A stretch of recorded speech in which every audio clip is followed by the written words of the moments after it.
Nhấp. Ban cồn bơ sả sài trắng đừng ta thưa anh nhầm tía đây. Ban dây bị bọc là hồng bơ chay ní quật khăn nhầm nhiều đại hại bong bồn. Chẳng ngày ní quật xong oi mà mì chui thưa bọc là hồng bơ chay lia cho mùi nâng tray cha. Hai chấm pú bọc là hồng bơ chay dân cứ nghe nghe thưa ta bong bồn cho pú krem xóm nhung miên đôi chia là hồng ta cuốn bình bó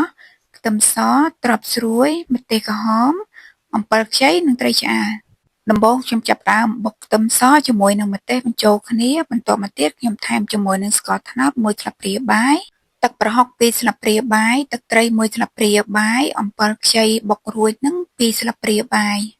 បន្ទាប់មកទៀតខ្ញុំដាក់ត្រកួនចូលហើយបន្ថែមជាមួយនឹងត្រប់ស្រួយនិងប៉េងប៉ោះហើយបុកបញ្ចូលគ្នាឥឡូវនេះខ្ញុំដាក់ល្ហុងចូលហើយបន្ទាប់មកខ្ញុំថែមជាមួយនឹងជីរណាកូរច្របល់ចូលគ្នាឲ្យសព្វចុងក្រោយទើបខ្ញុំបន្ថែមជាមួយនឹងត្រីឆ្អើរគឺជាការរួចរាល់សម្រាប់រសជាតិបុកល្ហុងបងប្អូនអាចថែមថយទៅតាមចំណង់ចំណូលចិត្តរបស់បងប្អូនបានរីឯបុកល្ហុងរបស់ខ្ញុំគឺខ្ញុំចូលចិត្តរសជាតិដិតហើយនឹងហឹរបន្តិចឥឡូវនេះបុកល្ហុងយើងរួចរាល់แล้วបងប្អូនតោះអញ្ជើញពិសាទាំងអស់គ្នា